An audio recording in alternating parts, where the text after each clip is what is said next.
Se você clicou nesse vídeo aqui é porque você está cansado de esquecer tudo o que você estuda. E eu te garanto que ao final desse vídeo você vai entender quais são os princípios básicos para uma revisão de qualidade e como nunca mais esquecer o que você estudou. Combinado? Olá, meu nome é Eduarda Carvalho e nesse canal aqui eu te ensino a conquistar a vida dos seus sonhos através de muita produtividade, qualidade de vida e muita obsessão. Então fica aqui nesse vídeo pra gente entender o que é revisão de verdade e principalmente entender como que você vai fazer uma revisão de qualidade. Sem falar que, o método perfeito é esse, o método perfeito é aquele, porque, gente, quando você entende o princípio, você não precisa se preocupar em decorar tal método, em fazer tal método específico, não. Aqui a gente vai desmistificar tudo que você acha que sabe sobre revisão e te ensinar um guia e baseado na ciência. E eu te garanto que muita coisa que você viu por aí, da galera dizendo, não, isso daqui é baseado na ciência, você vai entender que não passa de mentira. Bora lá? A primeira coisa que eu preciso que você entenda é o motivo para o seu cérebro guardar alguma informação. Porque a revisão, nada mais, nada menos, é do que isso. Do que você forçar o seu cérebro a guardar determinada informação. E você deve muito bem se perguntar, por que eu lembro daquela musiquinha dos pôneis malditos que tocava lá em 2008, naquela propaganda de um carro? E por que eu não consigo lembrar do conteúdo da minha prova da semana que vem? A verdade é que, primeiro, o seu cérebro, nosso cérebro no geral, ele está acostumado a estudar, a fazer provas, tem o quê? 200 anos. Na verdade, eu acho que eu tô chutando pra cima, deve ter bem menos. Que o estudo se tornou bem algo intrínseco à rotina da maioria da população. Até pouco tempo atrás, e isso pensando na linha evolutiva do ser humano, até pouco tempo atrás, as nossas prioridades eram lembrar como voltar para o caminho de casa, era lembrar o dia de pagar determinada conta, era lembrar, sei lá, às vezes o aniversário do seu filho. E muitas dessas coisas também são recentes, como essa comemoração de aniversário, mas isso daí é uma nerdice minha para outro dia, que eu tô revelando aqui um lado meu que vocês nem conheciam. Mas vocês têm que entender que o seu cérebro não é programado instintivamente para lembrar das bases e ácidos de arrênios. Não é programado para lembrar de todos os protocolos da lei seca. Não é programado para lembrar o que é determinado sinal que indica que o paciente está com apendicite. Ou seja, para que seu cérebro se acostume a lembrar dessas informações, você precisa sinalizar que elas são importantes, porque não é instintivo para o seu cérebro guardar elas, porque para ele aquilo não é importante de fato, porque ele sobreviveu a milhares de anos sem saber disso. Então por que ele vai começar a lembrar agora? Tá, Duda, então você tá dizendo que não tem jeito? Não, não. Eu tô te dizendo que você precisa aprender a sinalizar para o seu cérebro que aquela informação é importante. E aí agora você vai entender como é que o nosso cérebro entende que a informação é importante de fato. E ele entende quando ele é obrigado a lembrar daquilo com constância. Eu sempre dou um exemplo clássico nas minhas aulas, e quem já tá aqui há algum tempo já deve ter ouvido esse exemplo também, que é o seguinte: eu lembro claramente do número do meu CPF. Se você perguntar, eu te digo aqui na mesma hora. No entanto, eu tenho uma extrema dificuldade, se você me perguntar, em lembrar qual é o número da casa da pessoa que mora na minha frente. Ou então qual é o número do telefone da minha irmã, por exemplo. O que são coisas estranhas, porque eu falo com a minha irmã todos os dias. E eu saio de casa quase todos os dias e eu vejo o portão da pessoa que mora na minha frente. Então era pra eu saber o número. Concorda comigo? A questão é que o número do meu CPF, eu preciso evocar ele com constância. Seja porque é meu Pix, quem quiser falar...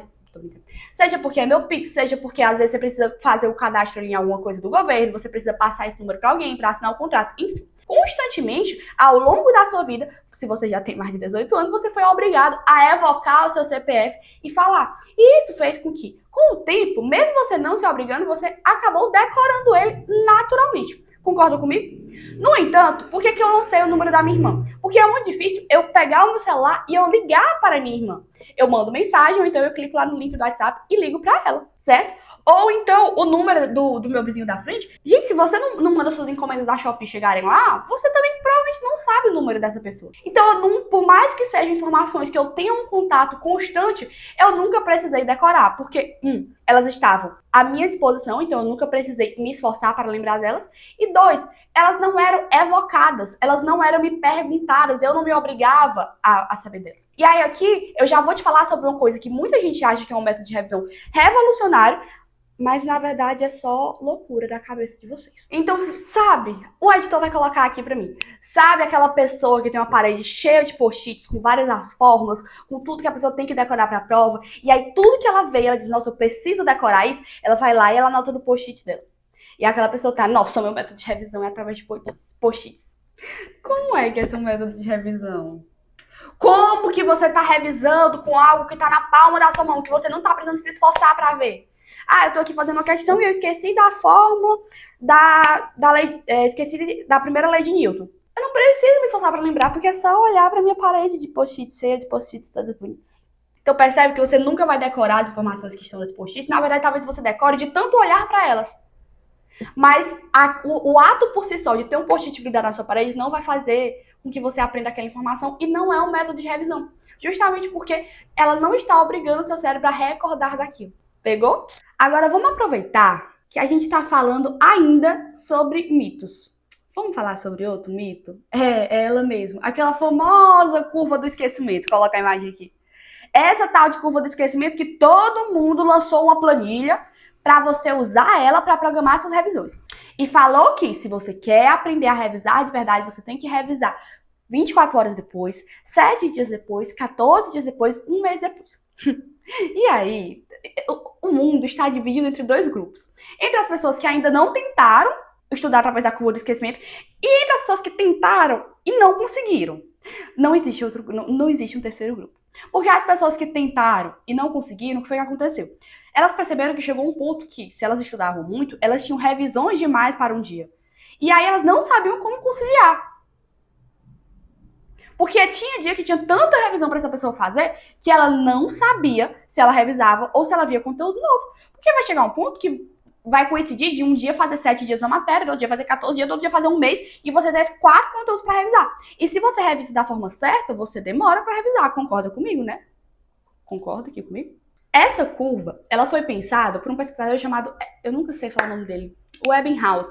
Se eu não me engano, coloca bem no Google para confirmar, mas ela é de 1890 e bolinha. Gente, a gente está neste presente momento, até onde eu sei, em 2025. E aí, o mais legal vai pesquisar sobre como que essa curva foi estudada. A curva do esquecimento foi feita para aprendizagem de sílabas aleatórias. Então é como se eu chegasse e você dissesse, Joãozinho, hoje você vai lembrar da sílaba do, ok? Aí amanhã eu ia perguntar, Joãozinho, qual foi a sílaba? Aí você vai me dizer, do. Aí daqui 7 dias você vai me dizer, Joãozinho, qual foi a sílaba? Do. Você concorda comigo que é meio uma loucura você querer comparar o estudo de conteúdos super aprofundados, que é o que a gente estuda aqui, com o estudo de sílabas e achar que a revisão delas é da mesma forma?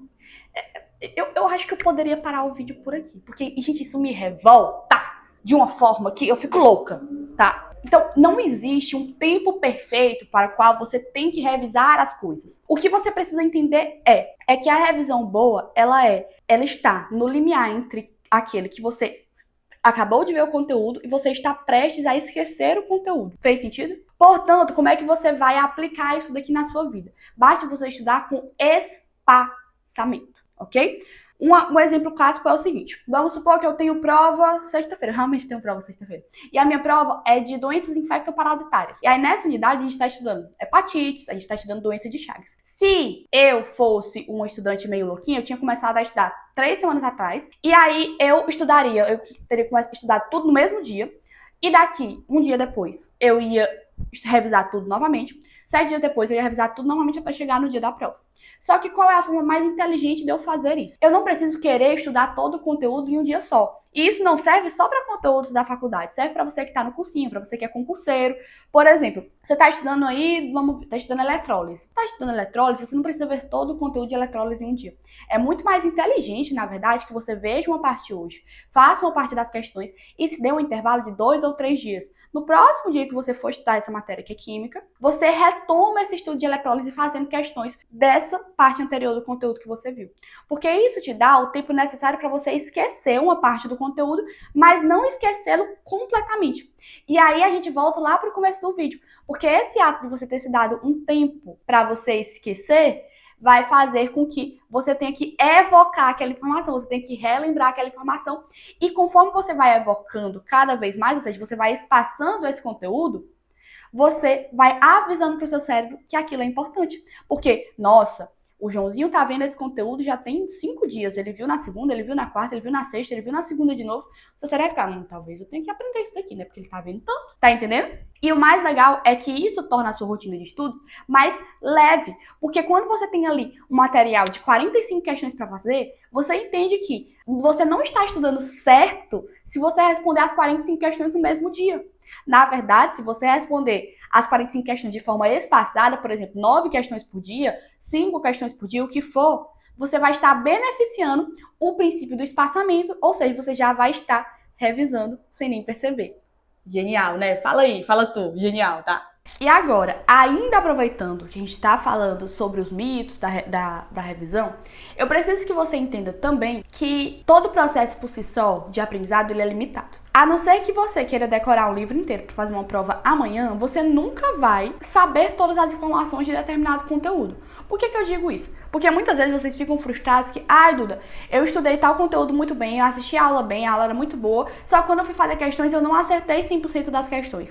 Ou então, Duda, eu estudei muito bem, eu cheguei na prova e eu não tirei 10. Gente, nenhuma ferramenta de estudo, de revisão, do que for, vai fazer com que você aprenda 100% de um conteúdo. Porque existe eu quero trazer um vídeo sobre isso. Na verdade, acho que vou programar para o próximo vídeo ser sobre isso. Quem assiste o que eu vou falar aqui, quem gostou da ideia, comenta aquele nosso emojizinho, sabe? Só da gente, que é o sorrisinho com o chapéuzinho, que eu vou saber que vocês querem esse vídeo. Porque a gente vai falar sobre uma curva muito importante, que é o seguinte. Quanto mais você estuda sobre um assunto, menor é a sua percepção de aprendizado. Como assim? Quando você acabou de ter aquele primeiro contato com o conteúdo, você vai sentir que você sabe bastante dele. Então você acabou de assistir uma aula, você saiu de 0 de dominância sobre aquele conteúdo e você foi para 1. Concorda comigo que de 0 para 1 é um pulo muito grande? Só que, perceptivelmente, quando você for de 1 para 2, de 2 para 3, você vai ficar com aquela sensação de, nossa, parece que eu tô emburrecendo, parece que eu tô aprendendo menos. Na verdade, não. Na verdade, isso é uma coisa básica do nosso cérebro. Que ele tem essa percepção de quanto mais a gente estuda, menos a gente sabe. Porque, gente, conhecimento é ter dúvidas.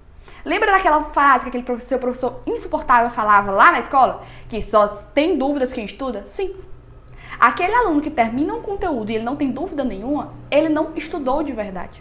Ele não está dominando de fato aquele conteúdo. Porque para você estar dominando, você precisa ter aquela sensação de que falta alguma coisa. Então eu preciso que você fique em paz, querido amigo, querido aluno, que sempre vai faltar alguma coisa. Você sempre vai esquecer de alguma coisa, você sempre vai precisar revisar novamente alguma coisa, porque isso é estudo. Você sempre vai precisar complementar de alguma forma, você sempre vai precisar estudar um pouco mais. Porque isso é o que mantém a roda girando, a gente sempre precisa complementar nossos estudos. Se fosse por isso, não existiriam pessoas que fazem graduação, depois fazem uma pós, depois fazem um mestrado, depois fazem um doutorado, depois um pós-doutorado, por aí vão. Sempre vai existir uma forma de você se aprofundar mais naquele conteúdo. Ou seja, não espere que nenhum método de revisão te faça saber tudo sobre aquele conteúdo. Sempre vai existir uma lacuna que você sabe um pouco menos, que você sabe, que você esquece um pouco mais e tá tudo bem. A questão sobre revisão de qualidade é que ela precisa permitir que você tenha uma noção geral da maior parte do conteúdo e principalmente que você consiga entender onde estão as suas falhas. Fazendo isso, você vai ter segurança de que você está revisando com qualidade e, consequentemente, está aprendendo bem. Pegou? Tá, Duda, você falou sobre o que é revisar, como é que eu faço. E quem é inteligente de verdade, quem tá com os 2 neurônios assim, ó, fazendo várias sinapses, já entendeu como é que se revisa da forma perfeita, não é? Você já sabe que não precisa ter um método perfeito, não precisa ter uma ferramenta perfeita, não precisa ter um calendário de revisões, não. Basta você entender esse princípio do espaçamento e você, com frequência, ir retomando esses conteúdos que você já viu. Mas, Duda, de acordo com a ciência, o que a ciência diz que é o método de revisão mais eficaz? E aí tá todo mundo dizendo na própria cabeça assim, são as questões, né? São as questões. Aí tem um louquinho falando, é flashcard. Nenhum dos dois. A forma de revisão mais eficiente se chama Active Recall, que é uma retomada ativa do que você está vendo. O Active Recall se resume numa coisa bem que específica. É você pegar uma folha de papel em branco, branquíssimo, e você escrever ali o nome daquele conteúdo.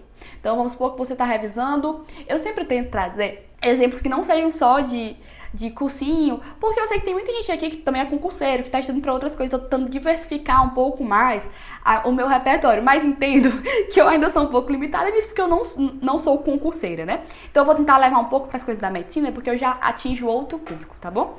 Então vamos supor, gente, que eu estou revisando a hepatite A. Então eu tô revisando a hepatite A e eu preciso colocar ali quais são os pontos importantes para eu saber sobre a hepatite A. Isso eu não preciso tirar da minha própria cabeça, não. Eu posso olhar no sumário do livro, eu posso perguntar para alguma inteligência artificial, pro meu querido chat GPT, e aí ele vai me dizer que eu preciso saber a epidemiologia da hepatite A, eu preciso saber as formas de transmissão, eu preciso saber se há vacinação ou não, eu preciso saber as formas da doença e eu preciso saber qual a forma de tratamento. Então eu vou escrever, junto com a hepatite A, tudo isso no papel. E a partir daí você vai fechar seu livro, fechar seu material de consulta ou o que for, e você vai sozinho tentar preencher cada uma dessas lacunas. Duda, mas eu não vou conseguir preencher tudo. Não é pra conseguir. Acredita? Porque, gente, isso que é mais legal. É sério, eu me empolgo muito com coisa de estudo, eu sou muito nerdolinha nisso. Mas isso que é o mais legal. São essas informações que você não consegue preencher. Por exemplo, vamos supor que eu lembrei da forma de transmissão, eu lembrei das manifestações clínicas da doença, mas eu não lembrei se tinha vacinação específica. E eu não lembrei as doses do tratamento, as doses dos medicamentos utilizados no tratamento. Quando eu for estudar isso, meu cérebro já vai estar com percepção de erro. Ele já vai estar, nossa, eu precisava ter lembrado disso e eu não lembrei. Droga, e agora? E aí você vai consultar essa informação e você vai adicionar nessa sua anotação. Essa sua anotação não precisa ser um resumo perfeito, não precisa ser algo que você guarda, você pode até escrever todo feio e depois jogar fora. Mas agora seu cérebro já entendeu que aquilo dali é uma informação importante e ele vai aumentar a intenção dele de guardar aquilo. Quanto mais vezes você fizer um Active Recall, mais vezes você vai conseguir complementar melhor. Mas lembra do que a gente falou daquilo. Não existe perfeição, sempre vai existir uma coisinha ou outra que você esquece. Mas quanto mais você se esforçar, mais seu cérebro vai entender que aquilo é importante e mais aquelas informações vão ser guardadas da melhor forma. Obviamente, esse vídeo não é para falar que revisar por questões não funciona. Principalmente para você que é concurseiro, para você que é vestibulando, revisar por questões é essencial. E é sempre como eu recomendo que vocês revisem, através da lista global, que é tirar um momento na sua semana para você fazer ali um mini simulado com todos os conteúdos que você já viu. Então, ao invés de pegar aquele simulado que é de cursinho, né, que também tem que fazer parte da sua rotina, mas ao invés disso, você também se dedica a, por exemplo, fazer um mini simulado de biologia por semana com todos os conteúdos que você já viu. Você não vai só revisar, mas como também você vai perceber quais são os conteúdos que você precisa dar uma revisitada, que você precisa focar melhor, porque você já está no processo de esquecimento. Mas entendam que, no modo geral, a Active Recall é a melhor. Só que, a gente não... Principalmente para quem estuda muitos conteúdos, nem sempre a Active Recall vai dar para encaixar na sua rotina com todos os conteúdos. Então eu sempre deixo essa observação de coloca para aqueles conteúdos que você tem mais dificuldade de decorar, que você tem mais dificuldade de aprender, ok? Duda, e os tal dos flashcards? Que todo dia eu comento aqui que eu quero um vídeo que você ensine a usar o Anki. Gente, eu vou falar aqui a verdade. Vou falar a verdade de verdade, porque eu sou muito transparente com vocês. Eu não utilizo o Anki no meu dia a dia. Eu não vejo a mínima necessidade na minha rotina, porque eu estudo para provas. Ou, para quem não sabe, eu sou estudante do 7º período da Universidade Federal do Piauí, eu curso medicina, e o método de ensino da UFP é tradicional. Portanto, eu tenho prova sexta-feira, então eu vou estudar os conteúdos da prova. Semana que vem eu já tenho que estudar para a próxima prova de outra matéria, que no caso vai ser otorrino. Portanto, eu não vejo sentido algum em eu estudar através de flashcards, porque o meu estudo ele é muito limitado a uma matéria. Eu não tenho muitas informações que eu queira lembrar a longo prazo.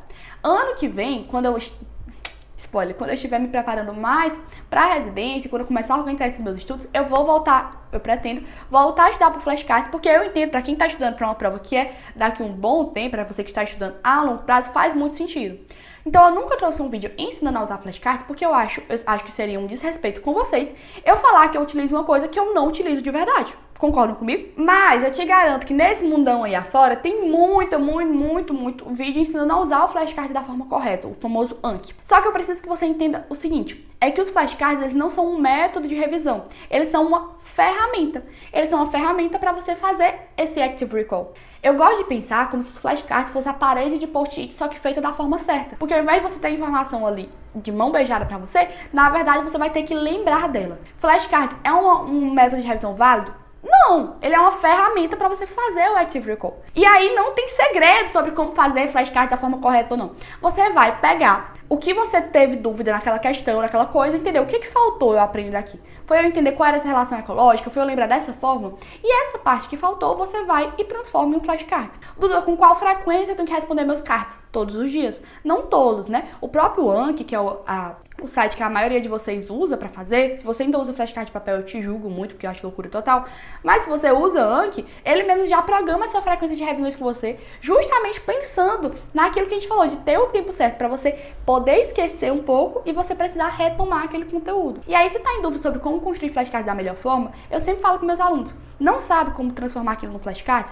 Tira print da questão, coloca no chat GPT e diga, me ajude a transformar isso em um flashcard. E vai conversando com ele até você ter o card perfeito, e aí você vai e transforma em. Não tem segredo de verdade. Às vezes a gente tá muito preocupado em ver o tutorial perfeito, em assistir a orientação perfeita, sendo que na verdade primeiro a gente tem que tentar fazer, pegou? Então primeiro a gente tenta fazer, a gente se obriga a fazer, e aí com o tempo você vai refinando essa sua técnica. Tudo na vida se aprende assim, e se aprende muito melhor do que assistindo um tutorial no YouTube. Resumindo, você deve utilizar flashcards na sua rotina se é uma ferramenta que você se adaptou e se você gosta.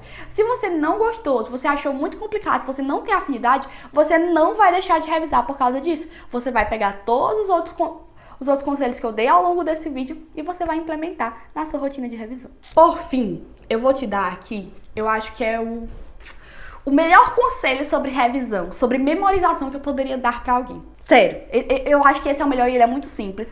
E de falar, ele é bem simplesinho. Você vai ver que você precisa colocar em prática pra você ver o quão poderoso ele é. Tudo que é relacionado à emoção, o nosso cérebro ele fixa muito mais do que aquelas informações que são simplesmente soltas. Então, toda vez que eu quero me obrigar a decorar o tratamento para alguma coisa, toda vez que eu quero me obrigar a decorar quais são os sinais, eu faço uma analogia. Então, eu tento tornar aquilo o mais pessoal possível para mim. Entende o que eu quero dizer? Ou seja, ao invés de eu ficar repetindo para mim 1000 vezes o tratamento para aquela coisa, o tratamento para aquela doença, quais são os sinais clínicos, eu penso, nossa, qual é a analogia que eu posso fazer para isso? Por exemplo, na medicina, tem uma coisa que é uma indicação de que o paciente está com inflamação das vias biliares, certo? E aí é uma tríade chamada tríade de Charcot. E a medicina, gente, ela é cheia desses nomes diferentes, sabe? Que quando você entra no ciclo básico, o professor diz assim, você não vai precisar aprender o nome dessas pessoas. Você vai precisar aprender sim. Porque quando você estiver lá no ciclo clínico e o preceptor te perguntar e você não souber, ele vai te dar uma petelecada. Então precisa aprender, infelizmente. E aí tem uma coisa chamada essa tríade de Charcot. E eu sempre tive muita dificuldade de decorar isso nas provas de gastro. E aí eu comecei a pensar que a tríade de Charcot, ela é febre, vamos ver se eu lembro, ela é febre, dor em hipocôndrio direito e icterícia, que é a pessoa que está amarelada. Então eu comecei a pensar, toda vez que eu penso em Charcot, eu penso no homem, que ele tá todo amarelo, então eu penso no Homer Simpson. E eu penso no Homer Simpson dizendo, ai, porque ele tá com muita dor. E eu penso nele pegando aqui no hipocôndrio direito dele. Então, quando eu crio essa imagem do Homer Simpson pegando no hipocôndrio direito dele, todo amarelo e gritando de dor, eu consigo pensar que é muito mais fácil, porque ele deixa de ser o Homer Simpson e ele começa a ser o Charcot Simpson pra mim. E eu sei que agora você deve estar pensando, que diabo de menina doida. Não é. Eu não posso me expor aqui 100%, mas, por exemplo, tem um medicamento que a gente estuda na farmácia, que o começo do nome dele é idêntico ao de um menino que estuda comigo. E aí eu e minhas amigas, a gente sempre pensa nesse menino, a gente pensa, olha, o fulano causa esses efeitos colaterais aqui com a namorada dele, nananana. E aí isso faz com que eu nunca esqueça do conteúdo. Então, quando você tiver com dificuldade, de fato, de entender o conteúdo, tenta tornar ele mais pessoal. Então, tenta criar uma imagem daquela parte, daquela forma que você quer lembrar, daquele conceito na sua cabeça, uma coisa bem louca. Porque quanto mais absurda, mais seu cérebro vai se apegar àquilo. Quem acha louco, tudo bem, mas quem colocar em prática, eu sei que vocês não vão se arrepender. Tá bom? Tá vendo? Tudo que vocês me pedem, eu trago. É só ter paciência. Então, você que pediu tanto por esse vídeo de revisão, você vai mandar pro seu amigo, pra sua amiga, pro seu namorado, pra sua namorada, pra sua amante, pra sua mãe, pro seu pai, pra sua avó, pro seu gato, pra todo mundo. E vai dizer, olha que vídeo bom. E você vai postar no Instagram dizendo, essa menina arrasa. E você também vai me seguir no Instagram, @EduardaCarvalhoMentoria. E não se esqueçam que eu sempre leio todos os comentários, até os comentários de hate que vocês dizem que eu falo rápido demais, eu comento aqui, que vocês não entendem que sou eu facilitando o trabalho de vocês. Ao invés de você ter que colocar o vídeo no 2x, eu mesma já boto. Olha que pessoa gente boa. Mas é isso, gente. Não se esqueça de se inscrever no canal, deixar o seu like e um grande beijo e até a semana que vem.